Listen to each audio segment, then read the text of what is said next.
प्रभु यीशु मसीह का अति पवित्र नाम का महिमा हो। प्रभू येशू ख्रिस्ताच्या अति पवित्र नावाचा गौरव असो। प्रभु हमसे बहुत प्रेम करता है, इसलिए और एक बार इस तरह का संगति हमको दिया है। आणि प्रभू आपल्यावर खूप प्रेम करतो म्हणून अशा प्रकारची संगती प्रभूने आपल्याला दिली आहे। और प्रभु का वचन इतना सत्य है जब कहता है कि जब भी 2 और 3 प्रभु के नाम में एकत्र होते समय में वो प्रभु के बीच में वो संगति हो रहा है। आणि प्रभूचं वचन आपल्याला अशा प्रकारे सांगतं की ज्या ठिकाणी 2 किंवा 3 प्रभू येशू ख्रिस्ताच्या नावामध्ये एकत्र जमतात त्या ठिकाणी प्रभू असतो। तो वहाँ पर प्रभु है करके बोलते समय में वचन में ऐसा नहीं लिखा है कि प्रभु आएगा।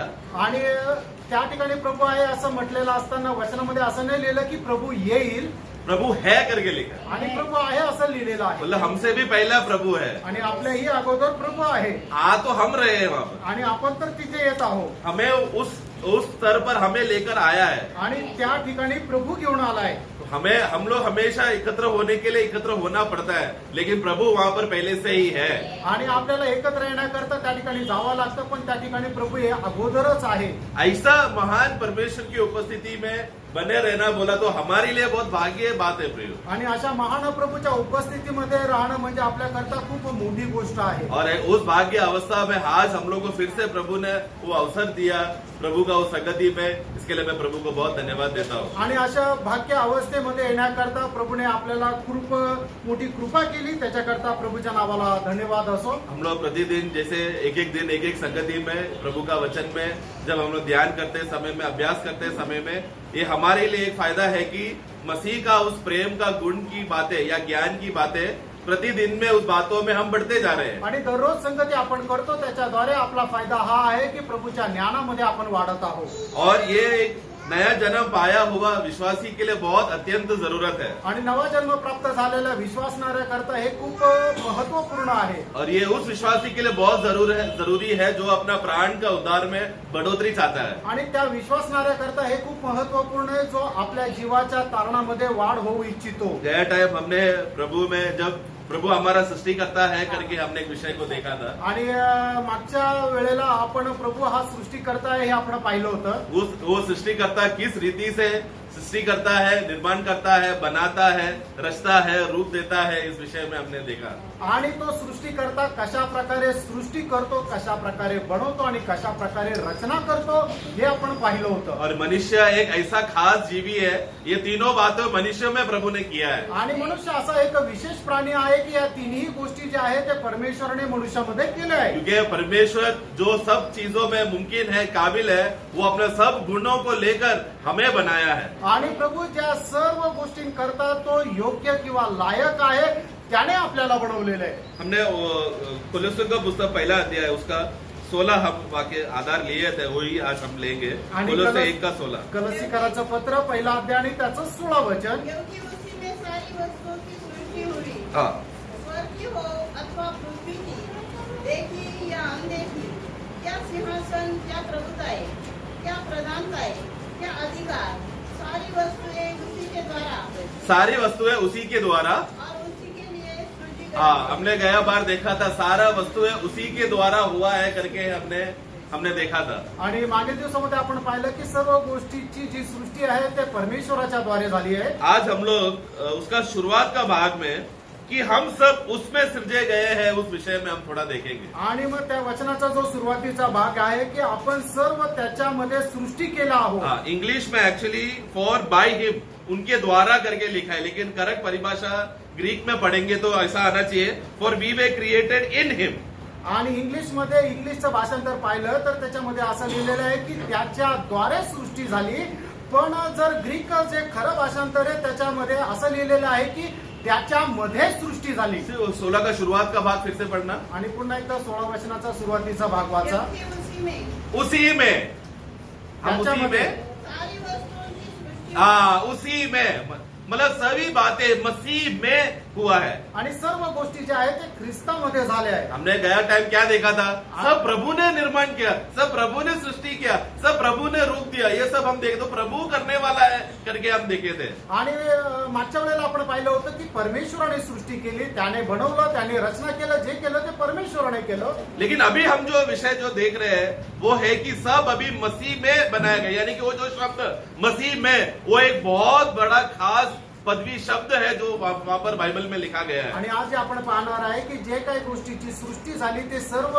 ख्रिस्त येशू मध्ये झाली। हाँ, तो वो मसीह में करके जो एक अवस्था है, ये कोई ऐसा वैसा शब्द नहीं है, ये एक पदवी के बारे में कहा गया है। आणि ख्रिस्तामध्ये रचना झाली किंवा सृष्टी झाली ही एक फक्त शब्द नाहीये, तर वो एक पदवी है आणि ती एक पदवी आहे। एक वाक्य हम पढ़ेंगे, दूसरा कोरिंदी उसका 15 का 17।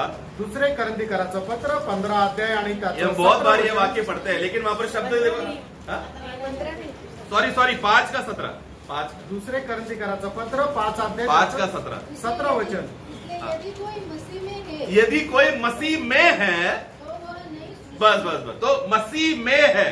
आणि जो कोणी ख्रिस्त येशू मध्ये आहे, हाँ, इन क्राइस्ट, जैसा हमने कोलोसियों में अभी पढ़ा कि मसीह में सिरजा गया है, वही शब्द वहां पर इस्तेमाल किया है, जो कोई भी मसीह में है। आणि जसं आपण कलसीकराचं पत्र पहिला अध्याय त्याच्या 16 वचनामध्ये पाहिलं की ख्रिस्तामध्ये सृष्टी केली गेली, त्याचप्रमाणे दुसरे करंथीकराचं पत्र 5 अध्याय आणि त्याच्या 17 वचनामध्ये पाहतो की जे कोणी ख्रिस्तामध्ये आहे, हाँ, तो वो मसीह में है। वहां पर रहते समय में दूसरा कोरिन्थियों में क्या पढ़ते हैं, वो व्यक्ति का पदवी क्या है, उसका टाइटल क्या है वहां पर, आणि मग जे कोणी ख्रिस्तामध्ये आहे त्याचं पद काय आहे, वो एक नया सृष्टि है। आणि तो एक नवीन उत्पत्ती आहे। उस नए सृष्टि, वो वाक्य आगे पढ़ना, पुराना सब कुछ, पुरानी बातें बीत गई। हाँ देखो, वो पदवी नया सृष्टि जब अब बन गए तो वो पदवी का स्टैंडर्ड क्या है, हमारा लेवल क्या हो गया, अभी हमारा पुरानी बातें सब बीत गए, वहां पर उसका अस्तित्व नहीं रहेगा। मतलब वो अभी हमारे सामने प्रकट होकर हमको गिराने के लिए वो पुराना बातें नहीं रहेगा, क्योंकि परमेश्वर अभी हमें मसीह में एक नया सृष्टि में रीति में देख रहा है। आणि आपली जी सृष्टी आहे ते ख्रिस्त येशूमध्ये जर झालेली आहे, तर मग जुन्या ज्या गोष्टी आहेत त्या होऊन गेल्या, म्हणजे त्या बाजूला झाल्या, आणि जुन्या गोष्टी ज्याच्यामध्ये पाप होतं ते पाप आता पुन्हा आपल्याला खाली नाही पडू शकत। कारण का की परमेश्वर ज्या वेळेला आपल्याकडे पाहतो त्या वेळेला तो ख्रिस्तामध्ये आपल्याला पाहतो। क्योंकि मसीह में करके रहने का जो अवस्था एक बहुत ही धन्य अवस्था है, ये सब लोगों के लिए नहीं है। आणि ख्रिस्तामध्ये ही जी अवस्था आहे ती खूप धन्य अवस्था आहे, ती प्रत्येकासाठी नाहीये। तो परमेश्वर ने जब स्वर्गदूतों को बनाया, आणि देवाने ज्या वेळेला स्वर्गदूतांना वो बनवलं, लोग ने स्वर्गदूतों को बनाया, लेकिन स्वर्गदूत मसीह में है करके बोल सकते हैं क्या? आणि त्यांना स्वर्गदूतांना बनवण्यात आलं, पण ते स्वर्गदूत ख्रिस्तामध्ये आहे असं म्हणू शकतो का? देखो, सभी सृष्टियों में परमेश्वर का कुछ कुछ गुण सृष्टियों में जीवियों में रहेगा, लेकिन मसीह में पाया जाना करके बोलना ये बात ही अलग है। आणि प्रत्येक सृष्टीमध्ये परमेश्वराचे काही थोडेफार गुण राहतील, पण एखादा व्यक्ती ख्रिस्तामध्ये आहे तर ती खूप मोठी अशी गोष्ट आहे। वो स्थान में, वो स्टैंडर्ड में परमेश्वर जब हमें मसीह में लेकर आया, बोला तो प्रियो, उसका मतलब हम लोग कोई साधारण लोग नहीं है, हम लोग का अवस्था बोला तो एक बहुत बड़ा अवस्था है। आणि परमेश्वर जर आपल्याला ख्रिस्तामध्ये घेऊन आला तर मग आपली अवस्था जी आहे ती साधारण नाही तर खूप मोठी अवस्था आहे। और वो अभी नहीं मालूम पड़ेगा, जब हम लोग ये मरणहार देह को छोड़कर महिमादायक शरीर को धारण करेगा, तब हमको उसका महत्व समझ में आएगा। आणि त्याचं महत्व आता आपल्याला कळणार नाही, पण ज्या वेळेला आपलं हे मर्त्य शरीर आपण सोडून देऊ आणि ते गौरवयुक्त शरीर परिधान करू, त्यावेळेला त्याचं महत्व आपल्याला समजेल। क्योंकि उस दिन क्या होने वाला है, कारण त्या वेळेला काय होणार आहे, जब तुरैया फूकी जाएगी, आणि ज्या वेळेला कर्णा वाजवण्यात येईल, जब बहुत बड़ा ललकार होगा, आणि ज्या वेळेला खूप मोठा आवाज नाद केला जाईल। उधर लिखा है पहला तस्लोनियों में कि पहला जो मसीह में मरे हैं वो जी उठेंगे, और हम जो मसीह में जिंदा है वो भी हम बादलों में मिलेंगे। मसीह में का पदवी देखो उधर। आणि मग त्या वेळेला काय होईल, पहिले थेसलोनिकराचं पत्र 4 अध्यायामध्ये दिलेलं आहे की जे ख्रिस्तामध्ये मेलेले आहे ते पहिले उठविल्या जातील आणि आपण जे जिवंत आहोत ते रूपांतरित केले जाऊ। 4 का 16 पढ़ना जल्दी, 4 अध्याय 16 वचन वाचा, सिर्फ आखिरी भाग पढ़ लो। शेवटला भाग वाचा। और परमेश्वर की तुरही फूकी जाएगी, हाँ। और जो मसीह में मरे हैं हाँ। वे पहले जी उठेंगे। देखो, जो मसीह में है, मसीह में बने हैं वो रहेगा, और आज जो हम मसीह में जिंदा है या मसीह में है, वो हम सब लोग बादलों में उठा लिए जाकर फिर उसी मध्य आकाश में प्रभु के साथ हम सर्वदा रहेंगे। आणि सगळ्यात पहिले जे ख्रिस्तामध्ये मेले ते उठविल्या जातील आणि आपण जे जिवंत आहोत ते आपण रूपांतर केले जाऊ आणि त्याच्या नंतर मध्य आकाशामध्ये प्रभू येशू ख्रिस्ताला भेटू। ये बात जब हम लोग ये विषय को जब हम पढ़ते समय में, ये बात को हम समझते समय में, ये बहुत ही एक सीरियस बात लेने वाला विषय है, क्योंकि पहला हम लोग ऐसा नहीं थे। आणि हा खूप गांभीर्याने घेणारा विषय, कारण याच्या अगोदर आपण असे नव्हतो, म्हणजे आपण ख्रिस्तामध्ये नव्हतो। हाँ, एक समय में हम लोग पहले ऐसा नहीं था, लेकिन अभी हम है। आणि अगोदर आपण ख्रिस्तामध्ये नव्हतो, पण आपण आता ख्रिस्तामध्ये आहोत. ये इसका जो वैल्यू है, जो मूल्यता, ये जो मैं स्टेटमेंट बोल रहा हूँ कि हम मसीह में है करके अवस्था, इसका मूल्यता यहूदी लोग जानते हैं, हम लोग नहीं जानते. आणि आपण ख्रिस्तामध्ये आहोत याचं जे महत्व आहे ते आपल्याला नाही ठाऊक, तर ते यहुदी लोकांना ठाऊक आहे. क्योंकि यहूदियों के साथ का जब तुलना करते समय में, जब हम लोग उनके साथ एक कंपैरेटिव स्टडी करेगा, तब हमें मालूम पड़ेगा अरे हमारा अवस्था क्या था, तो यहूदी लोग कितना भाग्य थे एक समय में. आणि यहुदी लोकांसोबत ज्या वेळेला आपण आपली तुलना करू त्यावेळेला आपल्याला समजेल की आपली अवस्था किती घाणेरडी होती, किती मलिन होते आणि यहुदी लोक किती आशीर्वादित होते. हाँ, उदाहरण के लिए हम एक वाक्य पढ़ेंगे, एफिसों का पुस्तक 2 अध्याय, इफिसकराचं पत्र त्याचा 2 अध्याय 11, 12 और 13. 11, 12, 13 वचन. इस कारण स्मरण करो हाँ, देखो पौलुस यहाँ पर एफिसो मंडली को एक बात याद दिलाने के लिए याद दिला रहा है, स्मरण करो. आणि प्रेषित पौल इफिसकराच्या मंडळीला एक गोष्ट आठवण करायला सांगतो कि तुम जो शारीरिक रीति से हाँ। अन्य जाति हो और जो लोग शरीर में हाथ के किए हुए खतने से खतना वाले कहलाते हैं, वे तुमको खतना रहित कहते हैं. तुम लोग उस समय मसीह से अलग और इस्राएल की प्रजा के पद से अलग किए हुए और प्रतिज्ञा के वाचा के भागी न थे और आशाहीन और जगत में ईश्वर रहित थे. हाँ। पर अब यीशु मसीह में तुम जो पहले दूर थे, मसीह के लहू के कारण निकट हो गए हो. हाँ, बस बस बस उधर है ना, पौलुस यहाँ पर ये शब्द लिखते समय में अपने आप को एफेसो के साथ दूर करके बात कर रहे हो. आणि या ठिकाणी प्रेषित पौल हे वचन लिहित असताना तो आपल्या स्वतःला इफिसकराच्या मंडळीपासून वेगळं करून हे लिहित आहे. जब भी पौलुस मंडली के विषय में बात करता है तो वो हमेशा हम करके बात करता है. आणि ज्या वेळेला प्रेषित पौल मंडळी संबंधाने काही बोलत असताना तो आपण हा शब्द प्रयोग करतो. लेकिन यहाँ पर देखो कैसा लिखा है, आणि या ठिकाणी कसं लिहिलंय, 11 का शुरुआत में देखो, तुम स्मरण करो करके लिखा है. आणि है की 11 नहीं? वचनाच्या सुरुवातीला असं म्हटलेलं आहे की तुम्ही आठवण करा. मतलब ये बात को पौलुस को स्मरण करना है क्या? आणि या गोष्टीची आठवण पौलाला करण्याची गरज आहे का? क्योंकि पौलुस इस विषय में यहूदियों के साथ नहीं है, क्योंकि वो पहले से ही यहूदी है. आणि या विषय संबंधाने प्रेषित पौल जो आहे तो यहुदी लोकांसोबत नाही, कारण तो पहिल्यापासून यहुदी आहे. फिर उसका 12 में लिखा है कि एक समय में तुम लोग बिना मसीह के थे. आणि 12 वचनामध्ये असं म्हटलेलं आहे की तुम्ही एके वेळेला ख्रिस्त विरहित होते. हम लोग करके बोला है क्या?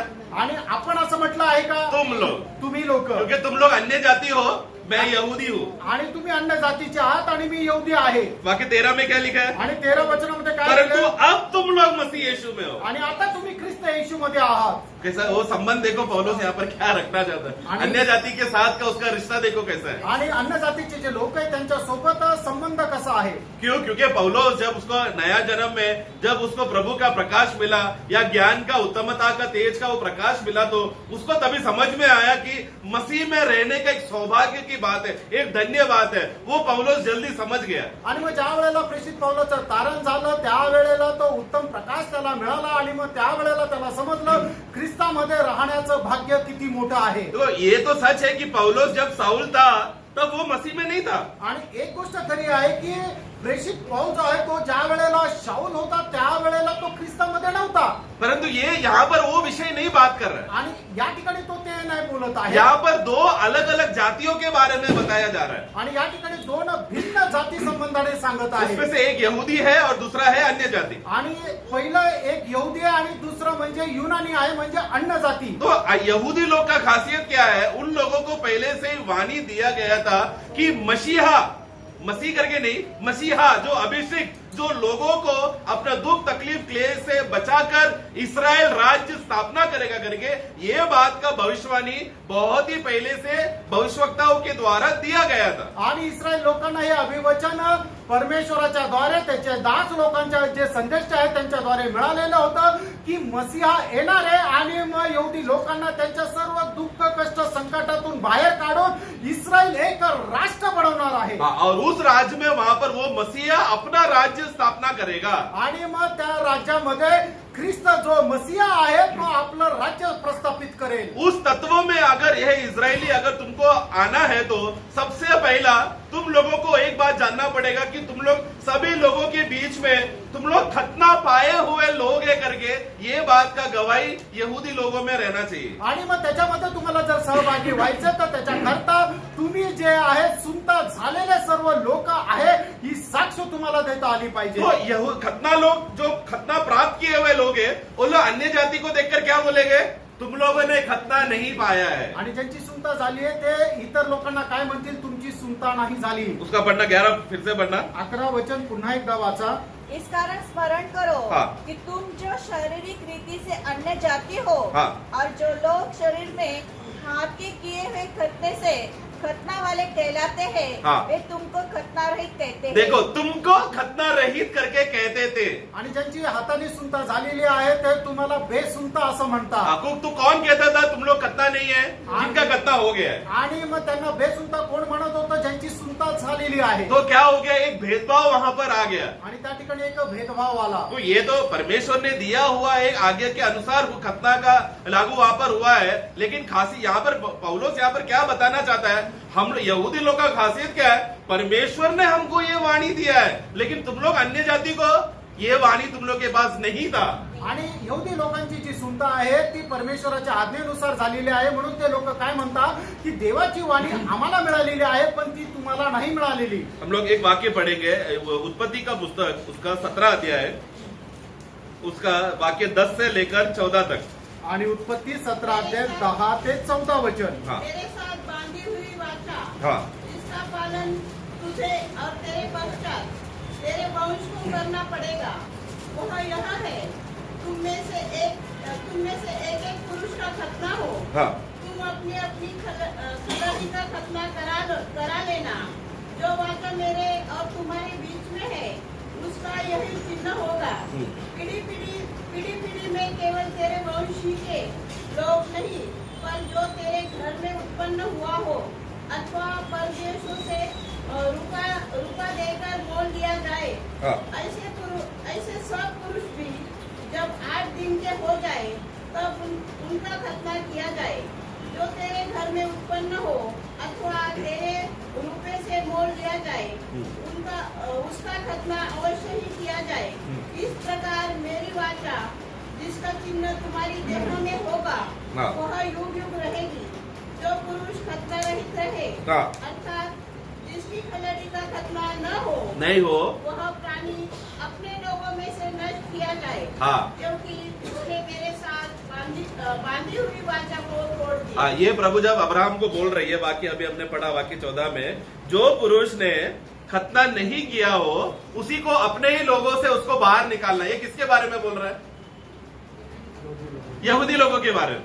आणि मग या ठिकाणी परमेश्वर अब्राहमाला काय म्हणतो की ज्या पुरुषांनी आपली सुनता केलेली नाहीये त्यांना आपल्या लोकांमधून काढून टाका. हे परमेश्वर कोणा संबंधाने म्हणत आहे तर यहूदी लोकांसंबंध. अगर यहूदी के जात के अंदर ही इतना स्ट्रिक्टनेस है एक बाहर का अन्य जाति आएगा तो क्या होगा फिर उसका? आणि यहूदी जातीमध्ये जर एवढं सक्त असे नियम आहे तर मग बाहेरच्या जातीच्या लोक जर आले तर मग त्यांच्यासाठी कसं राहील? क्योंकि वहां पर प्रभु ने क्या कानून दिया? प्रभु क्या कहता है उसका 11 में हम पढ़ते हैं कि मैंने तेरे साथ यहोवा परमेश्वर कहता है हे अब्राहम मैंने तेरे साथ एक वाचा बांधा है. वो वाचा बांधने का चिन्ह है खतना. आणि मग या ठिकाणी परमेश्वर अब्राहमला म्हणतो की तुझ्या सोबत मी एक करार केलेला आहे आणि त्या कराराचं चिन्ह आहे म्हणजे सुनता. तो ये चिन्ह तेरे परिवार से आए हुए सभी पुरुष के वंश में होना चाहिए. ये चिन्ह आणि तुझ्या पिढीमध्ये जन्मणाऱ्या प्रत्येक मुलाला ही सुनता लागली गेली पाहिजे. परंतु जो अब्राहम का वंश से नहीं है वो आणि जे अब्राहमाच्या वंशाचे नाहीये त्यांचं काय? वो लोग क्या कहलाए जाएंगे? आणि ते काय म्हटले जातील? तुम लोग को ये खतना नहीं है. क्यों? क्योंकि तुम लोग यहोवा के लोग है ही नहीं. आणि तुम्हाला ही सुनता नाहीये कारण तुम्ही परमेश्वराचे लोकच नाहीये. तो ये बात पौलुस को समझ गया कि वो अपने आप को एक थोड़ा अपने आप को भाग्य समझता है क्योंकि मैं मसीह में आने से पहले से भी मैं कहां पर था? यहोवा परमेश्वर का वाणी और खतना का अवस्था मुझ में था. आणि मग या ठिकाणी प्रेषित पौलाला या गोष्टीचा आनंद आहे की मी ख्रिस्तामध्ये नसताना सुद्धा यहोवा परमेश्वराची जी वाणी आणि त्याचे नियम माझ्यामध्ये होते. फिलिपियों का पुस्तक में 2 अध्याय में वो कहता है कि मैं भी खतना किया हुआ मैं एक व्यक्ति हूँ करके. आणि फिलिपकराचं पत्र 2 अध्यायामध्ये प्रेषित पौल म्हणतो की मी सुद्धा एक सुनता झालेला मनुष्य आहे. मेरा 8वां दिन मेरा खतना हुआ इसलिए वो अपने विषय में बहुत घमंड करता है वो. आणि 8व्या दिवशी माझी सुनता झाली म्हणून त्या विषया संबंधाने तो खूप गर्व करतो. 8वें दिन मेरा खतना हुआ. हाँ बस बस बस उसका 3 अध्याय में क्या सॉरी 3 का 5 यस 8वां दिन मेरा खतना हुआ. मतलब पौलोस को अपने विषय में वो गवाह है कि मैं यहूदी वंश से मैं आया हूँ, बेंजामिन में गोत्र का हूँ, मैं एक यहूदी हूँ, मैं इस्राएल इसलिए मैं शाऊल हूँ. मैं कौन हूँ? मैं वो खतना इस्राएल का वंश का मैं एक भागी हूँ. आणि फिलिपकराचं पत्र 3 अध्याय आणि त्याच्या 5 वचनामध्ये प्रेषित पौल म्हणतो की मला या गोष्टीचा जर मला कुठल्या गोष्टीचा अभिमान बाळगायचा तर मी या गोष्टीचा अभिमान आहे मला की मी यहूदी वंशाचा आहे, बेंजामिन गोत्राचा आहे आणि 8व्या दिवशी माझी सुनता झालेली आहे. तो जरा सोचो अगर हमारा जन्म पुराने नियम में होता हम लोग को आराधना करने होता था क्या? आणि जर आपला जन्म जुन्या करारामध्ये झाला असता तर आपण आराधना करू शकलो असतो का? प्रियो इसलिए मैं बता रहा हूँ मसीह में होना करके जो पदवी है जो अवस्था है ये बात हमको बताता है कि हम कितने भाग्यशाली है. आणि आपण ख्रिस्तामध्ये आहोत हे जर आपल्याला म्हणून घ्यायचं आहे तर मग आपल्याला ही गोष्ट समजून घ्या खरोखर आपण किती भाग्यशाली तो आहोत. हम लोग गलती से अभी के समय में जन्म नहीं लिया. ये कोई इत्तेफाक नहीं है. ये परमेश्वर ने एकदम फिक्स प्लानिंग करके मंडली को ये समय में रखा है जहाँ पर जिसका भाग हम भी हो चुके हैं. आणि मग आपण जे आता ख्रिस्तामध्ये आहोत ते असेच नाहीये तर परमेश्वराने आगाऊ हे सर्व योजना बनवून ठेवलेली आहे की आपण त्याच्या मंडळीचा एक भाग आहोत. निर्गमन का पुस्तक एक्सोडस निर्गमन 12 का त्याचा 12 अध्याय 43 से 49 जल्दी पढ़ना. आणि 43 ते 49. फिर यहोवा ने मूसा और हारून से कहा, हाँ। पर्वत की विधि यह है, हाँ। कोई परदेशी उसमें से न खाए. देखो यह वहां पर पर्व देते समय में पर्व का सबसे बड़ा कानून जो उनको दिया गया है कि एक विदेशी यानी कि जो इजरायली गोत्र का नहीं है वो ये पर्व का भाग नहीं ले सकता. आणि मग त्या सणाचा मुख्य असा नियम असा आहे की जो इस्रायली गोत्राचा नाहीये तो याच्यामध्ये सहभागी नाही होऊ शकत. तो अभी हम लोग का क्या? आणि मग आपलं काय? हम लोग पुराने नियम में जन्म लिए. सोचो आणि जर आपला जुन्या करारामध्ये जन्म झाला हमको असता खबर मिला अरे यहोवा परमेश्वर जो सबसे शक्तिशाली परमेश्वर है उसने मिस्र देश से इस्राएल गोत्रों को बाहर निकाला, लाल समुद्र पार किया, यरीहो का दीवारों को तोड़ दिया, वही सच्चा परमेश्वर है. चलो मैं भी चलता हूँ आराधना करने. ऐसा मैंने मन भी रखा, इच्छा रखा तो मैं फसोन का भाग ले सकता हूँ क्या? आणि मग जर आपण जुन्या करारामध्ये जन्मला असतो आणि आपण जर अशा प्रकारे ऐकलं असतं की यहोवा परमेश्वर ज्याने मिस्र देशामधून इस्रायलाला बाहेर काढलं, तांबडा समुद्र पार केला आणि यरीहोची भिंत पाडली, तोच खरा सर्वशक्तिमान परमेश्वर आहे. चला मी सुद्धा जाऊन यरूशलेम मध्ये त्याची आराधना करतो असं आपण त्या वेळेला करू शकलो असतो का? नहीं होगा उसे. आणि ते शक्य नसतं. क्यों? क्योंकि वो इस्राएल गोत्र के वंश का भाग नहीं है, मेरा लोग नहीं है. तू एक परदेसी है, तू इसका भाग नहीं ले सकता. आणि ते इस्रायल गोत्राचा एक भाग नाहीये, ते माझा लोक नाहीये, तू याच्यामध्ये सहभागी नाही होऊ शकत. लेकिन प्रभु वहां पर एक विषय वहां पर एक बात कहता है. आणि प्रभू त्या ठिकाणी एक विषय असं म्हणतो. लेकिन वाक्य 44 आणि त्याचं 45 वचन. हाँ जो किसी का मोल लिया हुआ हाँ मतलब उस समय में गुलामों को खरीदा जाता था. कोई अन्य जाति गुलाम एक यहूदी के घर में है वो क्या कर सकता है? वो पढ़ना फिर से पढ़ना. और जो किसी का मोल लिया हुआ दास हो, हाँ और तुम लोगों ने उसका खतना किया हो, देखा कब खतना किया होना चाहिए? जब तुमने खरीद लिया था पहले से ही उसका अगर खतना किया है तो क्या कर सकता है? तो उसमें से खा सकते. उसमें से मतलब वो घर के अंदर जो फिसोन का मांस जो आएगा उसका थोड़ा भाग तुम वो दास को गुलाम को दे सकता है अगर पहले से ही खतना किया है तो. आणि मग जर एखादा तुम्ही अन्य जातीचा एखादा दास जर तुम्ही विकत घेतलेला असेल, ज्या वेळेला तुम्ही त्याला घेतला आहे त्याच वेळेला जर तुम्ही त्याची सुनता केली असेल तर मग तो वरांडाणाचं जे मांस आहे तो खाऊ शकतो. 48 त्याचं 48 वचन. और यदि कोई परदेशी हाँ तुम लोगों के संग रहकर हाँ यहोवा के लिए पर्व को मानना चाहे हाँ तो वह अपने यहाँ के सब पुरुषों का खतना कराए. हाँ तब वह समीप आकर हाँ उसको माने हाँ और वह देशी मनुष्य के तुल्य ठहरेगा. कब होगा? आणि हे केव्हा होणार? उसको थोड़ा शर्त है। आणि त्याच्याकरता काही अट आहे। पहला क्या, उसको नगर में आना, देश में रहना चाहिए, थोड़ा समय के लिए इजराइल देश में रहना पड़ेगा। आणि काही वेळा करता त्याला इस्रायल देशामध्ये राहावं लागेल। वो इजराइल देश में यहोवा परमेश्वर का सामर्थ और बल और उनका गवाही सुनने के बाद उसके मन में इच्छा होना चाहिए, यही सच्चा परमेश्वर है, मैं भी इसका सेवा करूंगा। आणि मग तिथे राहिल्यानंतर परमेश्वराच्या सामर्थ्याचा त्याने अनुभव घेऊन त्यांनी साक्ष द्यायला पाहिजे की हाच खरा परमेश्वर आहे आणि मग मी सुद्धा त्याच्यामध्ये राहील। तो फिर उसको क्या करना पड़ेगा, वो और उसके घराने के सब पुरुषों को खतना करना पड़ेगा, फिर आने वाले फसोन के टाइम में वो खा सकता है। अगर खतना नहीं किया तो उस साल का फसोन का पर्व नहीं खा सकता। आणि मग तो आणि त्याच्या परिवारातल्या सर्व लोकांनी काय करायला पाहिजे, सुंता करायला पाहिजे, तर मग येणाऱ्या त्या वरांडणाच्या सणामध्ये तो सहभागी होऊ शकतो, नाहीतर नाही होऊ शकत। लेकिन मोआब के घर में अगर एक अन्य जाति को एहसास हो रहा है कि यहोवा परमेश्वर सत्य परमेश्वर है, वो फसोन का पर्व खा सकता है क्या? आणि मोआबाच्या घराण्यापैकी कोणाला जर अशा प्रकारचं दर्शन झालं की यहोवा परमेश्वरच खरा परमेश्वर आहे, तर तो वरांडणाच्या सणामध्ये सहभागी होऊ शकतो का?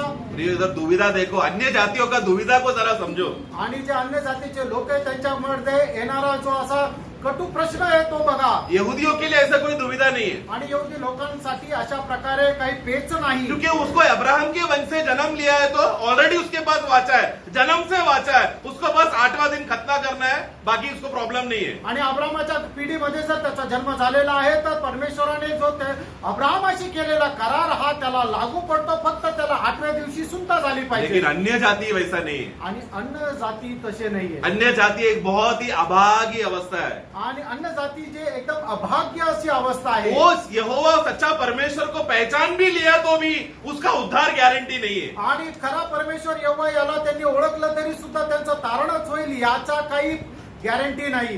अनुग्रह से हम इसके विषय में पढ़ते हैं, विश्वासी से राहाब ने जब अपने घर पे जासूसों जब आए थे बचाने के लिए, जब उसने बचाया तब उसको उसके ऊपर दया मिला, इसके लिए वो और उसका परिवार बच गई, क्योंकि उसने घर के बाहर झंडा रखा था।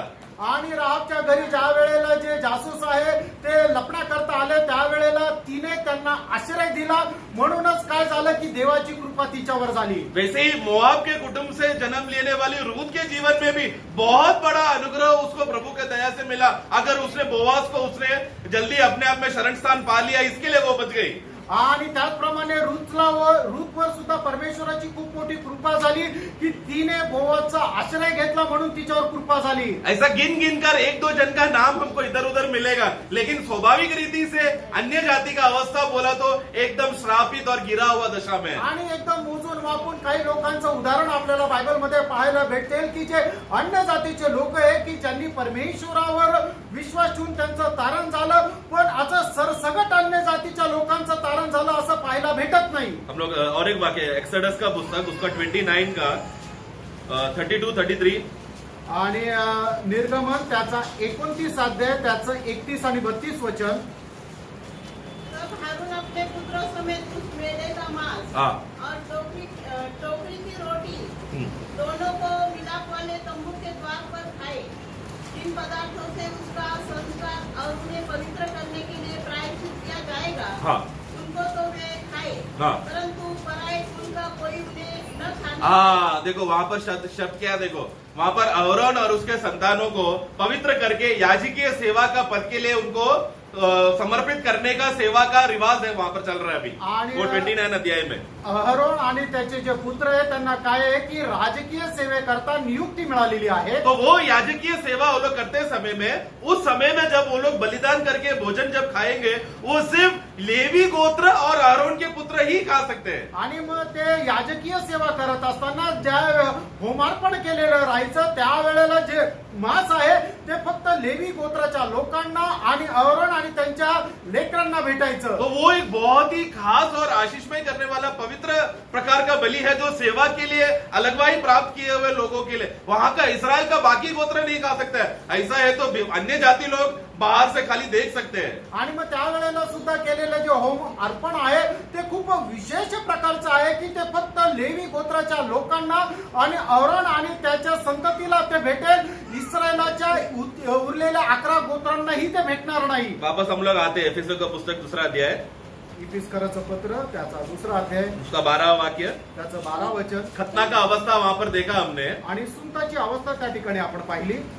तुम लोग उस समय मसीह से अलग हाँ और इस्राएल की प्रजा के पद से देखो, हाँ मसीह से अलग। तो ऊपर का जो 11वां वाक्य, जो तुम लोग खतना रहित लोग हैं, उसका मतलब क्या क्या है करके 12वां वाक्य में बता रहा है। 12वां वाक्य में क्या बता रहा है कि तुम लोग अन्य जातियों में यहोवा परमेश्वर उतर कर आकर तुमको वाचा बांधकर एक मसीहा आएगा और मोआब देश को स्वतंत्र करेगा, कानान देश को स्वतंत्र करेगा, मिस्र देश को स्वतंत्र करेगा। ऐसा वाचा कोई भी अन्य जाति को नहीं मिला। एक मसीहा आके बचाएगा करके ऐसा वाचा पुराने नियम में इस्राएल गोत्रों को छोड़कर कोई भी गोत्रों को नहीं मिला। इसलिए वहां पर कह रहा है कि तुम लोग मसीह रहित थे। आणि मग जुन्या करारामध्ये फक्त आणि फक्त इस्रायल लोकांनाच परमेश्वराने तो करार केला होता की मसीहा येईल आणि मग इस्रायल लोकांना त्या मिस्र देशापासून सोडवे, त्यांच्या सर्व दुःख संकटापासून सोडवे। पण अशा प्रकारचा करार यहोवा परमेश्वराने ना मिस्री लोकांशी, ना मोआबी, ना कनानी अशा कुठल्याही जातीच्या लोकांशी केला नव्हता। आगे बढ़ना, मसीह रहित थे और इस्राएल की प्रजा के पद से अलग किए हुए हाँ और प्रतिज्ञा के वाचा के भागी न थे। हाँ देखो, कोई भी प्रतिज्ञा किसी के साथ भी बांधा नहीं गया था आणि कुठल्याही प्रकारचा करार अन्य जातीच्या लोकांशी केलेला नव्हता। और फिर आगे, और आशाहीन मतलब आशा नहीं। और जगत में ईश्वर रहित। आशाहीन मतलब क्या? आशा नहीं। आशा नहीं मतलब क्या? मतलब वो दशा समझो प्रियो। मतलब मुझे अभी कौन मुझे आकर बचाएगा? मैं अभी अगर मेरा हत्या हो गया तो मेरा नरक पक्का। आशा रहित, आशाहीन, मेरे पास कोई उम्मीद नहीं है मुझे बचने का। ये किसका दशा है प्रियो? एक समय में हमारा था। आणि मग जुन्या कराराच्या जे अन्य जातीचे लोक आहेत ते एकदम आशा विरहित होते। म्हणजे काय की त्यांना कुठल्या प्रकारची आशा नव्हती की त्यांना वाचवणारा कोण आहे असं त्यांना अजिबातच आशा नव्हती। तशाच प्रकारची एक अवस्था आपलं तारण होण्याच्या अगोदर आपली होती। और जगत में ईश्वर रहित। ईश्वर रहित मतलब क्या? कुछ भी तकलीफ आ गया, कौन सा ईश्वर का नाम लेगा तो लोग बच जाएंगे? वो ईश्वर का नाम उनको नहीं है।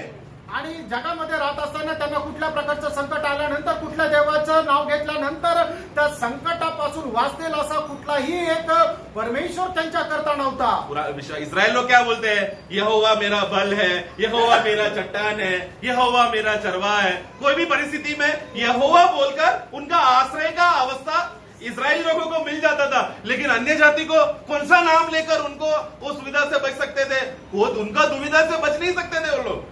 आणि इस्रायल लोक काय आहे की ते यहोवा माझं बल आहे, यहोवा माझा खडक आहे, यहोवा माझा मेंढपाळ आहे असं ते म्हणत होते। कारण का की प्रत्येक संकटातून सोडवण्याकरता त्यांच्या करता एक आश्रयस्थान होतं। तसं अन्य जातीच्या लोकांना असं कुठल्याही प्रकारचं आश्रयस्थान नव्हतं। ऐसा आशा रहित या ईश्वर रहित दशा इस्राएल को कभी हुआ है क्या?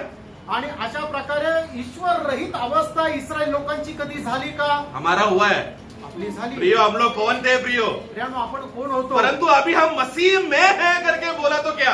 आणि आता आपण ख्रिस्तामध्ये आहे हे सांगायचं म्हणजे काय? कोलोसों का पुस्तक में 2 का 11 से 13 पढ़ना। कलसीकराचं पत्र 2रा अध्याय 11 ते 13 वचन वाचा। उसी में तुम्हारा ऐसा खतना हुआ जो हाथ से नहीं होता, अर्थात मसीह का खतना जिससे शारीरिक देह उतार दी जाती है और उसी के साथ बपतिस्मा में गाड़े गए और उसी में परमेश्वर की सामर्थ पर विश्वास करके जिसने उसको मरे हुए से जिलाया उसके साथ जी भी उठे, उसने तुम्हें भी जो अपने अपराधों और अपने शरीर की खतना रहित दशा में मुर्दा थे। देखो, खतना रहित दशा में हम लोग जो मरे हुए तो पुराना नियम का अवस्था मतलब हमारे पास व्यवस्था नहीं था। उस व्यवस्थाहीन दशा में हम जो मरे हुए थे उसके साथ जिलाया और हमारे सब अपराधों को क्षमा किया। सब अपराधों, 1-2 नहीं, सब अपराधों, जन्म से लेकर मृत्यु तक का जितना भी अपराध है सारे अपराधों को मसीह में हमको क्षमा कर दिया, छुटकारा दे दिया। आणि आपण जे परमेश्वराच्या नियमशास्त्रा विरहित होतो, बेसुमता होतो आणि आपण आपल्या पापामध्ये पडलेलो होतो, पण प्रभू येशू ख्रिस्ताच्या रक्ताच्या द्वारे आपल्या सर्व प्रकारच्या पापांची क्षमा झाली। अभी ये वाक्य पढ़कर यहूदी का दुविधा समझो। आणि हे वाक्य वाचून यहूदी लोकांचा पडलेला पेच पहा. यहूदियों का दुविधा क्या मालूम है? आणि यहुदी लोकांचा एक मोठा प्रश्न काय आहे? लेविया का पुस्तक उसका 16 अध्याय में है, वर्ष का 1 साल का जो जुबली नहीं, वो साल में एक बार का उनको बलि करना पड़ता है. डे ऑफ अटोनमेंट करके एक दिन है, 16 अध्याय उसका क्या हेडिंग पढ़ना खाली, प्रायश्चित का दिन. हाँ, प्रायश्चित का दिन. ये दिन खासियत क्या मालूम है? ये दिन में सारा इजरायली लोग वहां पर इकट्ठा होते थे. अगर उनके बीच में कोई अन्य जाति भी है, वो लोग भी इकट्ठा होते थे. प्रायश्चित का दिन में 1 साल का पाप का क्षमा हो जाता था. आणि मग इस्रायल लोक काय आहे की वर्षातून एकदा एकत्र येत असे आणि मग जे अन्य जातीचे जरी असेल तरी त्या ठिकाणी येत असे आणि वर्षातून एकदा वर्षभरामध्ये केलेल्या सर्व पापांची क्षमा त्यांना भेटत असे. ये आप लोग टाइम मिला तो पूरा अध्याय पढ़ लेना, पूरा उसमें लिखा है. मैं समय बचाने के लिए पूरा अध्याय नहीं पढ़ रहा. आणि वेळ वाचवण्याकरता मी पूर्ण अध्याय नहीं वाचत आहे. अभी हम लोग ने जो कोलोसियों 2 में हमने पढ़ा कि मसीह में हमारा सारा अपराध माफ किया है. ये वाक्य पढ़ने के बाद एक यहूदी दुविधा में आ जाएगा. अरे मेरा साल का एक ही बार का पाप का क्षमा हो रहा है, लेकिन मसीही बन गया, अगर मैं विश्वासी बन गया, मैं मंडली का भाग हो गया, तो मेरा कितना साल का क्षमा है? मैं जितना दिन जिंदा हूं पूरा समय का मेरा पाप क्षमा है. वो दुविधा में आ गया हो. आणि मग या ठिकाणी जे आपण लेवीच्या पुस्तक 16 अध्यायामध्ये पाहतो की वर्षातून एकदा जो आहे प्रायश्चित्ताचा बली केला जायचा आणि तो यासाठी राहायचा की वर्षभरामध्ये एखाद्या मनुष्याने केलेले जे पाप आहे त्या पापाकरता ते प्रायश्चित्ताचं बलिदान राहायचं आणि मग त्याला त्याच्या पापांची क्षमा मिळायची.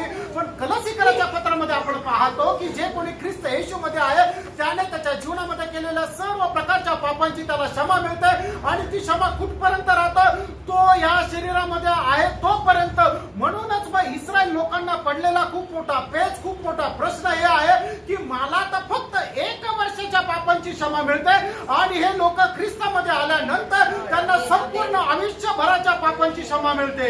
इस्रायल को तो बलि करना पड़ेगा तो क्षमा मिलेगा. हमको बलि करने की जरूरत नहीं है, विश्वास करना काफी है. आणि इस्रायल लोकांना पापांची क्षमा कशी मिळायची? बलिदानाच्या द्वारे. पण आपल्याला बलिदान करण्याची गरज नाहीये. आपल्याला फक्त आणि फक्त विश्वास ठेवायचा आहे. हमारा बलि किसने किया? आणि आपल्या करता लागणारं जे प्रायश्चित्ताचं बलिदान आहे ते कोणी केलं?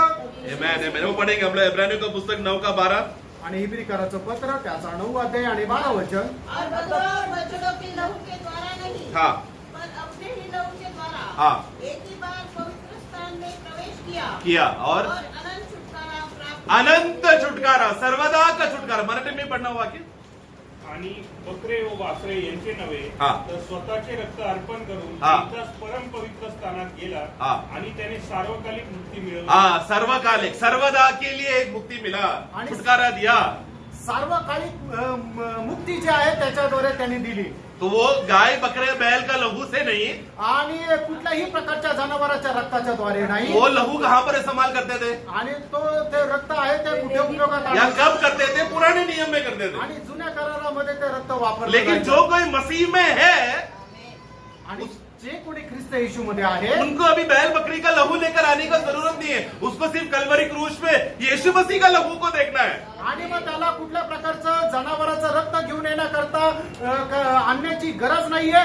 तर त्याला फक्त वधस्तंभावर प्रभू येशू ख्रिस्ताने सांडवलेलं जे रक्त आहे त्याच्याकडे विश्वासाने पाहायचंय. इब्रानियों 10 का 14 इब्रिकराचं पत्र 10 अध्याय 14 वचन. क्योंकि उसने एक ही चढ़ावे के द्वारा हाँ, एक ही चढ़ावे के द्वारा, उन्हें जो पवित्र किए जाते हैं हाँ मतलब हम जो पवित्र किए गए हैं सर्वदा के लिए सिद्ध कर दिया है. कर दिया है, होगा नहीं, दिया है. कर दिया है. आणि ते मराठी में पढ़ो. अर्पण जे आहे ते करून टाकलेलं आहे. आमेन. पढ़ना मराठी में. कारण पवित्र होणाऱ्यांना त्यांनी एकाच अर्पणाने सर्व काळचे पूर्ण केले आहे. हाँ, ये बात जब क्रूस में ये घटना हो रहा था, यीशु मसीह जब कलवरी क्रूस में मरकर प्रायश्चित बलि दे रहा था, ये घटना के टाइम में एक व्यक्ति इसका गवाही देख रहा था. आणि मग ज्या वेळेला प्रभू येशू ख्रिस्त आपलं स्वतःचं शरीर अर्पण करत होता वधस्तंभावर त्यावेळेला ही गोष्ट एक व्यक्ती पाहत साक्ष देत होता. कौन है वो? तो कोण आहे? नहीं, अगला वाक्य पढ़ो. इब्रानियों का पुस्तक 10 का 15. आज पवित्र आत्मा भी हाँ, हमें यही गवाही देता है, क्योंकि उन्होंने वो गवाह को देखा क्रूस पे यीशु मसीह मर रहा है करके. पवित्र आत्मा ने देखकर हमको ये गवाही देता है. आगे. क्योंकि उसने पहले कहा था, हाँ प्रभु कहता है हाँ कि जो वाचा मैं उन दिनों के बाद बाद हाँ, उसका 17 पढ़ो।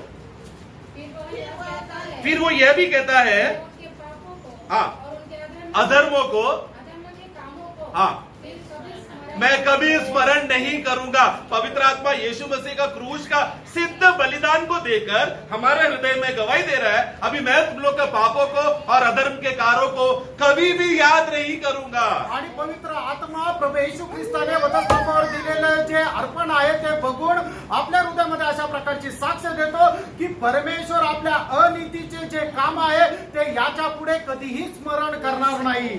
यो आप समझते हैं, हमारा अवस्था भी समझ रहे हैं क्या? आणि आपली अवस्था आता समजत आहे का? एक समय इस्राएली लोग श्रेष्ठ गोत्र थे, आणि एके वेळेला इस्रायल लोक जे आहे ते परमेश्वराच्या गोत्राचे होते, क्योंकि अब्राहम के द्वारा उनको वाचा मिला, आणि अब्रामाच्या द्वारे त्यांना करार मिळाला, उनको खतना मिला, त्यांना सुमता मिळाली, मूसा के द्वारा व्यवस्था मिला, आणि मोशेच्या द्वारे नियमशास्त्र भेटलं, सारा आज्ञाएं और प्रतिज्ञाएं और सब कुछ उनके पास है, आणि सर्व प्रकारच्या आज्ञा आणि प्रतिज्ञा त्यांच्याकडे आहे, उनके पास परमेश्वर है, त्यांच्याकडे परमेश्वर आहे, उनके पास आशा है। त्यांच्याकडे आशा आहे। हम लोग कौन थे? आपण कोण होतो? हम लोग आशा रहित थे, आपण आशा विरहित होतो, परमेश्वर रहित थे। व ईश्वर रहित होतो। पर पहला पत्रोस 2:10 में हम क्या पढ़ते हैं? पहिले पेत्र 2 अध्याय 10 वचनामध्ये आपण काय वाचतो?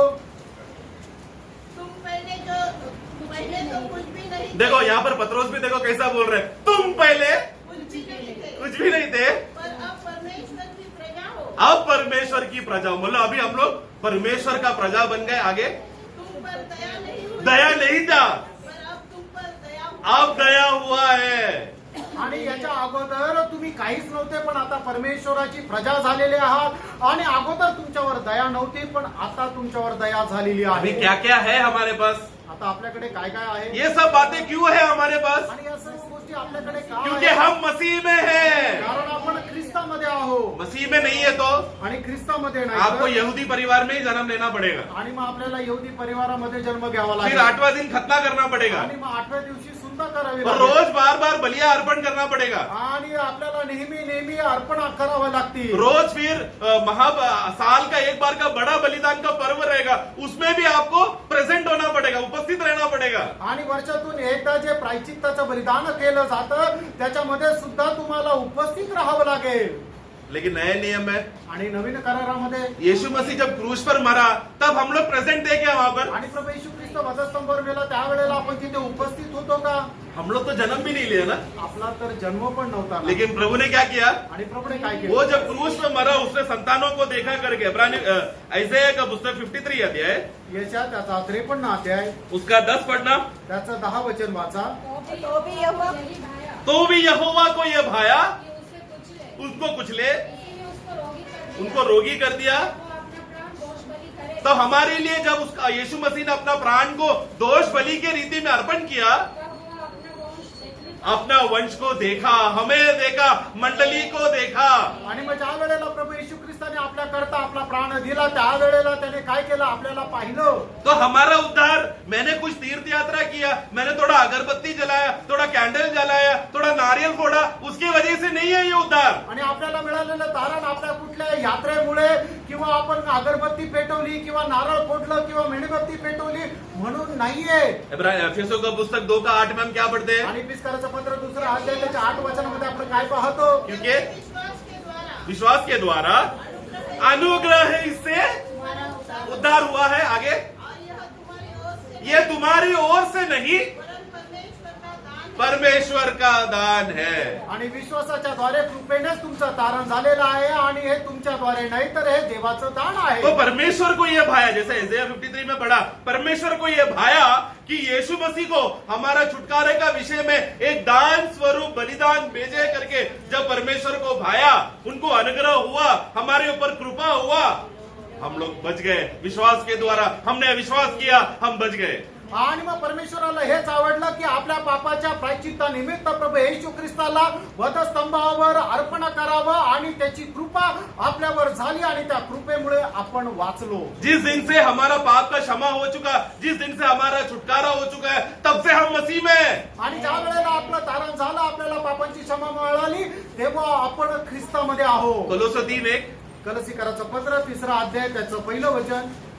अतः जब तुम मसीह के साथ जिलाए गए हाँ। तो स्वर्गीय वस्तु की खोज में रहो, हाँ। जहाँ मसीह विद्यमान में है, हाँ। और परमेश्वर की दाहिनी ओर बैठा है। हाँ, 2 और 3 भी।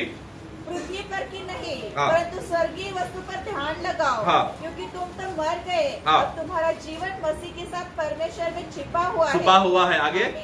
जब मसीह जो हमारा जीवन है हाँ। प्रकट होगा, हाँ। तब तुम भी उसके साथ महिमा सहित प्रकट किए जाओगे। हम लोग जब पाप और अधर्म में हम जो मरे हुए थे, ऐसा मरे हुए लोगों को जब जिलाया, हमें भी स्वर्ग में पिता के दाहिने और मसीह में या मसीह के साथ हमें बिठाया। आणि मग आपण पाप आणि अनितीमुळे जे मेलेलो होतो, आपल्याला सुद्धा ख्रिस्तामध्ये जिवंत केलं किंवा ख्रिस्तामध्ये ठेवलं। तो मसीह में है करके बोलना प्रियो, ये एक छोटी बात नहीं है, ये बहुत बड़ी बात है। आणि आपण ज्या ख्रिस्तामध्ये आहे ती एक छोटा शब्द नाहीये, तर ही खूप मोठा शब्द आहे आणि ती एक पदवी आहे। जैसा हम लोग इब्रानी 2:3 में पढ़ते हैं कि इतना बड़ा उद्धार हमको मिला, उसी रीति से मसीह में है बोला तो बहुत बड़ी बात है। आणि ज्याप्रमाणे इब्रिकराचं पत्र 2 अध्याय त्याच्या 3 वचनामध्ये आपण पाहतो की आपल्याला मिळालं तारण एवढं मोठं आहे, त्याचप्रमाणे आपण जे ख्रिस्तामध्ये आहोत ते खूप मोठी गोष्ट आहे। तो अब क्या?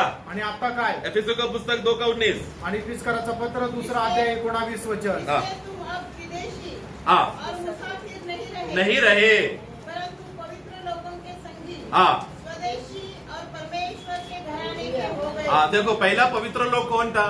आणि पहिले जे पवित्र लोक ते कोण होते? सिर्फ इस्राएल लोग थे, और अभी ऐसा नहीं है। आणि ते फक्त इस्रायल लोक होते, पण आता तसं नाहीये। परंतु अब कोई जो है मसीह में है, आणि आता जे ख्रिस्त येशू मध्ये वो आहे एक नया सृष्टि है, आणि ते एक नवीन उत्पत्ती और ये आहे। पुराना नियम का इस्राएल को भी ये अवस्था में आना पड़ेगा। आणि जुन्या कराराच्या इस्रायल लोकांना सुद्धा या अवस्थेमध्ये यावं लागेल। आज इस्राएल के पास मंदिर नहीं है, आणि आज इस्रायलाकडे मंदिर नाही, उनका बलिया नहीं हो रहा, आणि त्यांचं ते होम अर्पण होत नाहीये, क्योंकि उनका मंदिर खत्म हो गया है। आणि त्यांचं जे मंदिर आहे ते नाश झालंय। क्योंकि प्रभु ने एक जीवित और एक नया मंदिर खड़ा करके रखा है आत्मिक दुनिया में, जो हम हैं। आणि प्रभूने एक जिवंत असं मंदिर उभं केलेलं आहे, ते आत्मिक जगामध्ये ते आपण आहोत। मतलब लकड़ी लेकर या थोड़ा ईंट लेकर दीवार खड़ा करके, बिल्डिंग खड़ा करके, मंदिर है करके या मंडली है करके बोलकर, वो नहीं है मंडली, हम हैं प्रभु की सत्य मंडली।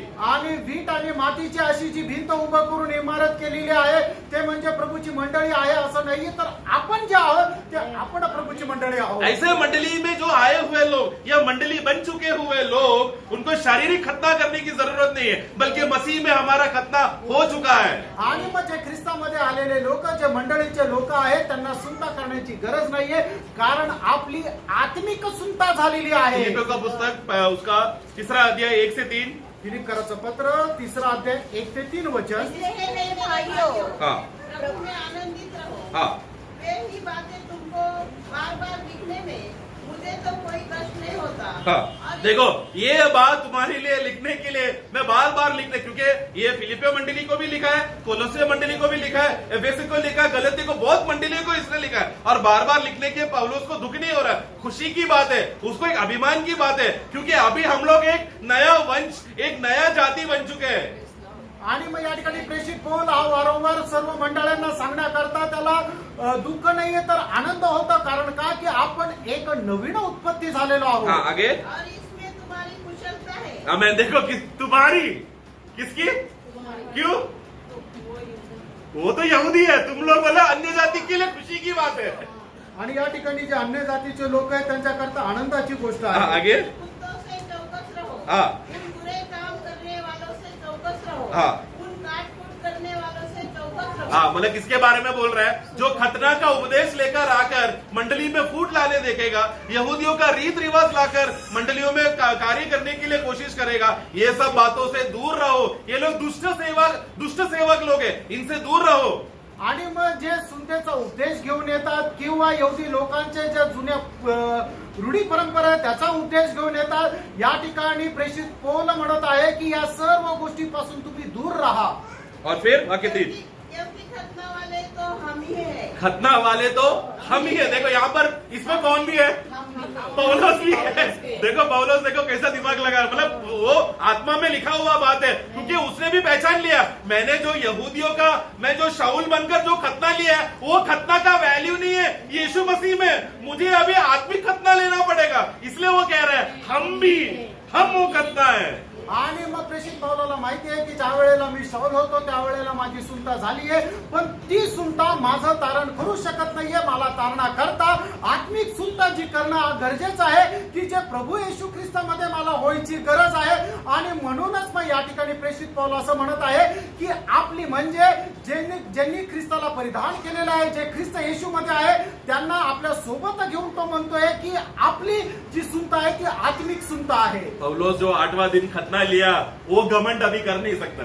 आणि 8व्या दिवशी जी त्याची सुनता झाली तो गर्व नाही करू शकत. मेरे पास मूसा है, मेरा पिता मूसा है, मेरा पिता अब्राहम है, मेरा पिता दाऊद है, ऐसा लोग अभी घमंड नहीं कर सकते. आणि माझा बाप अब्राहम आहे, माझा बाप दाऊद आहे, मी 8व्या दिवशी सुनता माझी झाली आहे असं लोक गर्व नाही करू शकत. ऐसा यहूदियों का कोई भी बात का हम लोग घमंड नहीं कर सकते, क्योंकि अभी हम क्या हो गए, मसीह में हमारा खतना हुआ है, या हमारा खतना मसीह हम हुआ है असली खतना. आणि आपण जे आहे खरा सुनता झालेलो. वाक्य 3 तिसरं वचन, यहोदियों वाले तो हम ही है जो परमेश्वर के आत्मा की अगुवाई से उपासना करते हैं. आमेन. और मसीह यीशु पर घमंड करते हैं. हाँ. और शरीर पर भरोसा नहीं रखते. Worship God in spirit, rejoice. मसीह में आनंद करते हैं, ऐसा नहीं है. मराठी में पढ़ना वाक्य 3. कारण जे आपण देवाच्या आत्म्याने सेवा करणारे, ख्रिस्त येशू विषयी अभिमान बाळगणारे. हाँ, अभिमान. ओके, मतलब मसीह में घमंड. ओके, घमंड है मतलब घमंड मतलब rejoice. We rejoice in the lord. पहला क्या था, सिर्फ यहूदी लोग को ही खुशी मिलता था. अभी मसीह में आ गया तो यीशु मसीह ने जब नया नियम लाया तो यहूदी लोग रोने लग गए. अभी हमारा क्या, हे प्रभु आप अन्य जाति को लेकर बचा के चले गए, हमारा क्या. लेकिन ऐसा नहीं, प्रभु ने दोनों भागों को, यहूदियों को भी और अन्य जातियों को, दोनों में मसीह में लाकर खतना का जो पुराना नियम का रिवाज को हटाकर मसीह में कर दिया. इसलिए मसीह में. आणि मग या ठिकाणी जे वचन सांगतं की ख्रिस्तामध्ये तुम्ही आनंद करा, पण हा आनंद फक्त यहूदी लोक करू शकत होते. पण ज्यांच्या पापांची क्षमा झालेली आहे, जे ख्रिस्त येशू मध्ये आहे, त्यांची जी आहे सुनता आत्मिक सुनता झालेली आहे आणि ते ख्रिस्तामध्ये आनंद करू शकता. म्हणून यहूदी लोक असं म्हटलंय की हे प्रभू तू तर आता अन्य जातींकडे गेला आणि त्यांना घेऊन जात आहे, पण तसं नाहीये. यहूदी लोक सुद्धा आनंद करू शकतात. ते कसं काय की त्यांनी सुद्धा ख्रिस्तामध्ये येणं, त्यांचं सुद्धा आत्मिक सुनता व्हायला पाहिजे. बहुत से वाक्य लेना था लेकिन मैं समय हो गया बोलकर मैं कट शॉर्ट कर रहा हूँ. आणि पुष्कळ वचन सांगायची होती पण वेळ संपला म्हणून मी ते थोडक्यात सांगतो. बस 2 मिनट में और लेना चाहता हूँ. अजून 2 मिनिट मी घेऊ इच्छितो. बस मसीह में हम लोग है करके वो शब्द का महान अवस्था क्या है बस बताना चाहता हूँ. आणि त्या शब्दाची थोरवी मी सांगू इच्छितो कि हम मसीह में है करके बोलते समय में प्रियो, ये वाक्य हम जब भी पढ़ते कि हम मसीह में है, हृदय में इतना बड़ा आनंद होना चाहिए ना प्रियो, क्योंकि इससे बड़ा खुशी और कुछ भी नहीं है. आणि ज्या वेळेला आपण हे वचन वाचतो किंवा ऐकतो की आपण ख्रिस्तामध्ये आहे, त्यावेळेला आपल्या हृदयामध्ये आनंदाच्या उकळ्या फुटल्या पाहिजे, किंवा याच्यापेक्षा मोठी गोष्ट काहीच नाही. जल्दी एक वाक्य पढ़ना. उत्पत्ति का पुस्तक 1 अध्याय वाक्य 20. उत्पत्ती 1 अध्याय त्याचं 20 वचन. प्रभु सृष्टि में एक बहुत बड़ा कार्य करने वाला है. आणि प्रभू सृष्टीमध्ये एक मोठं कार्य करणार आहे. 20. फिर परमेश्वर ने कहा, हाँ. जल जीवित प्राणियों से बहुत ही भर जाए. बस बस बस बस. फिर उसके बाद उसका 24वां वाक्य. आणि त्याचं 24 वचन. हाँ. पृथ्वी से एक एक जाति के जीवित प्राणी, हाँ. अर्थात घरेलू पशु. बस बस बस बस. प्रभु अभी किसको देखकर बात कर रहा है, किससे बात कर रहा है, ये दोनों वाक्य में. आणि या दोन्ही वचनामध्ये प्रभू कोणाशी बोलत आहे. मेरा सवाल समझा. आणि हा प्रश्न समजला का. उसका 20 वाक्य फिर से पढ़ना. 20 वचन पुन्हा एकदा वाचा. हाँ. किससे कहा, परमेश्वर ने कहा. किसको, पढ़ो ना आगे, समुद्र लिखा नहीं है क्या, जल. जल जीवित प्राणी. हाँ, किसको, तो प्रभु ने किसको कहा, आणि जल को कहा कि जल में जीवित प्राणियां या मच्छियां उत्पन्न या हो जाए. आणि प्रभूने पाण्याला म्हटलं की त्या पाण्यामध्ये जल प्राणी आहेत त्यांची निर्माण हो. मतलब अगर प्रभु को अगर मच्छी बनाना है तो प्रभु ने किससे बात किया. आणि प्रभूला जर मासे बनवायचे त्याच्याकरता प्रभू कुणाशी बोलला. नदियों से और समुद्रों से, जल से बात किया. आणि पाण्याशी बोलला. और भूमि में जीवित जंतुओं को उत्पन्न करना था तो किससे बात किया. आणि मग पृथ्वीवर जीवजंतू हे तयार करायचे होते, त्यावेळेला प्रभू कोणाशी बोलला. पृथ्वी से. क्लियर है ना, 24 में क्लियर लिखा है. आणि पृथ्वीशी बोलला. लेकिन मनुष्य को बनाना था तो प्रभु ने किससे बात किया. आणि ज्या वेळेला परमेश्वराला मनुष्य 26 पढ़ो, 26 पढ़ो. फिर परमेश्वर ने कहा, हाँ. हम मनुष्य को अपने स्वरूप पर अपने प्रियो, वो अवस्था समझ रहे हैं क्या.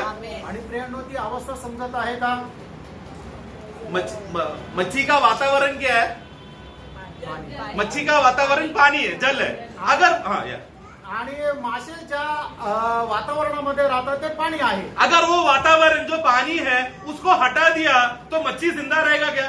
आणि माशाला पाण्यातून बाहेर काढलं तर मासा जिवंत राहील का? जीव जंतुओं का जो वातावरण क्या है? भूमि और मिट्टी. आणि मग जे जीव जंतू आहे त्यांना राहण्याचं ठिकाण काय आहे? ती जमीन आहे. वो वातावरण को अगर हटा दिया तो जीव जंतु जिंदा रहेगा क्या? आणि मग त्यांना काढून पाण्यामध्ये टाकलं तर ते जिवंत राहतील का? ऐसा है तो मनुष्य का वातावरण कौन है? आणि असं जर आहे तर मनुष्याचं वातावरण कोण आहे? अगर मनुष्य में से परमेश्वर हटा दिया तो मनुष्य जिंदा रहेगा क्या? आणि मनुष्यामधून मर परमेश्वर जाएगा. काढून टाकलं तर मनुष्य जिवंत राहील का? तर नाही, मरून जाईल. इसलिए प्रभु ने हव्वा को आदम से कहा, बेटा ये ज्ञान का वृक्ष तू मत खाना. जिस दिन तू खाएगा तू मेरा वातावरण से बाहर निकल जाएगा, उस दिन तू निश्चय मरेगा. आणि म्हणूनच परमेश्वराने आदाम आणि हवेला म्हटलं की तू हे चांगलं आणि वाईटाचं ज्ञान देणाऱ्या झाडाचं फळ खाऊ नको, कारण ज्या दिवशी तू खाशील त्या वेळेला माझ्यातून तू बाहेर निघशील आणि निश्चित मरशील. लेकिन यीशु मसीह ने क्रूस में क्या किया? आणि येशू ख्रिस्ताने वधस्तंभावर काय केलं? उनका बलिदान की वजह से दोबारा हम लोग कहां पर आ गए?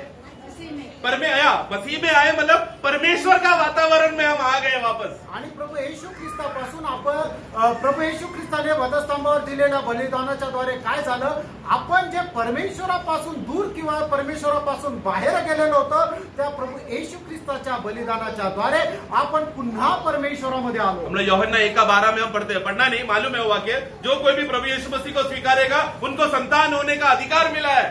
आणि मग योहान त्याचा पहिला अध्याय त्याच्या 12 वचनामध्ये असं लिहिलेलं आहे की ज्यांनी कोणी प्रभू येशू ख्रिस्तावर विश्वास ठेवला त्यांना परमेश्वराचा पुत्र होण्याचा अधिकार मिळाला आहे. मतलब हम मसीह में है करके इसका प्लानिंग उत्पत्ति से चल रहा है. आणि आपण ख्रिस्तामध्ये यायची जी योजना आहे ती उत्पत्तीपासून आहे. हमारा मसीह में जो आशीष है वो उत्पत्ति से चल रहा है. आणि ख्रिस्तामध्ये आपल्याला जो आशीर्वाद आहे तो उत्पत्तीपासून ठरलेला आहे. आज हम लोग बस समय का पूर्णता में हम समझ रहे हैं, लेकिन प्रियो हमारा वातावरण जो मसीह है वो सिर्फ मंडली में रहने वाले लोगों को ही मिलेगा प्रियो. इसलिए हमारा प्राण का उद्धार बहुत जरूरी है.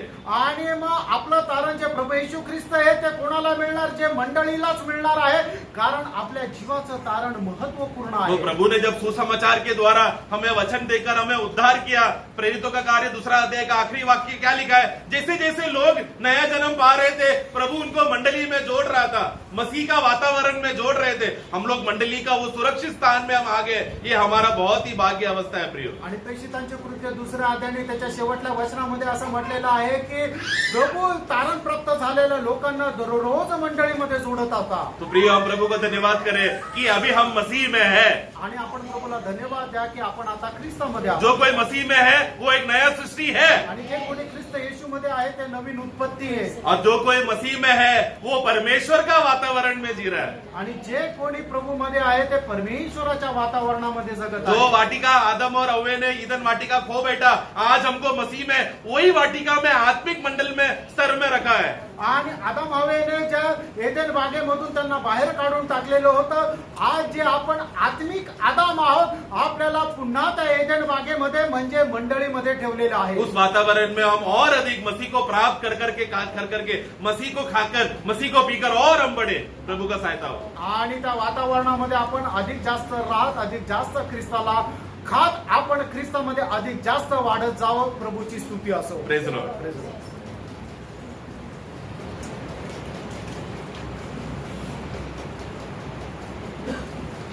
Praise Lord. कितना सुंदर वचन आया हमारे जीवन में. हम कोई चाहते हुए भी हम नहीं आया, प्रभु का अनुग्रह से आया. आज जो मसीह यीशु में है वो एक नया सृष्टि है. वास्तव में प्रभु में आया हुआ लोगों का अनुभव एक बहुत बड़ा एक चमत्कार है. आज दुनिया का सबसे बड़ा चमत्कार एक व्यक्ति मसीह में आना है. ये बहुत बड़ी बात है ना. तो आज मसीह में हमको कैसी अवस्था में लाया. जब पाप आया परमेश्वर के साथ का संगति वहां पर टूटा था, लेकिन अभी यीशु मसीह में वापस हमें वो संगति मिला. इतना बड़ा अनुभव है, इतना श्रेष्ठ बात है. इसलिए प्रभु बार बार बोलता है तुम मुझ में बने रहो और मैं तुझ में, है ना. हमारा ये बहुत अनोखा बात है. बहुत सुंदर रीति में प्रभु ने वचन के द्वारा हमसे बात किया. हमें ये बात को परखना है। आज भी ये वचन सुना हुआ लोगों में कोई भी अभी तक अगर ये अवस्था में नहीं है, उनके लिए अवसर है। आज मैं मसीह में है क्या? क्योंकि जो मसीह में है उसके ऊपर दंड की आज्ञा नहीं, मरेगा तो नरक का सजा नहीं, और जो मसीह में है वो मसीह में मरेगा तो स्वर्ग में मिलेगा, नहीं तो भाव में मरेगा, नरक में मिलेगा। इसलिए प्रियो, आज भी जिन्होंने अभी तक उद्धार नहीं पाया, प्रभु यीशु मसीह को अपना दिल देने का मौका है। आज में मसीह में एक ही नहीं, ये बात को हमें पार कर देख रहे हैं। आइए अपने आगे बंद करिए। प्रभु ने सुंदर वचन से हमसे बात किया। अनेक लोग परखना नहीं।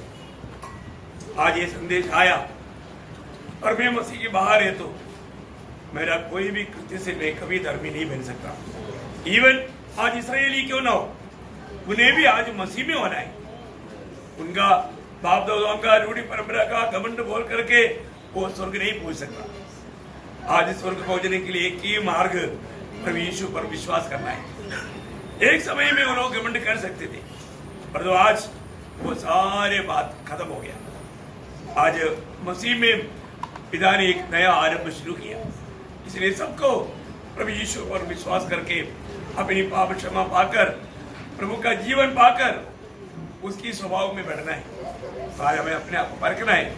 आज मैं कहाँ पर है, मैं मसीह में है कि नहीं? मसीह में है तो मैं बहुत धन्य व्यक्ति है, और मैं मसीह में नहीं है तो मेरा अवस्था बहुत भयानक है। मृत्यु समय नीचे नहीं, मरने से पहले ये बात को हमें यकीन करना है, मैं कहाँ पर है, मैं मसीह में हूँ कि नहीं। प्रभु को बहुत धन्यवाद देता है। प्रभु ने सुंदर वचन के द्वारा अनेक अवस्था जानकर हमसे बोला और बातचीत किया। प्रभु को महिमा मिले। आमीन।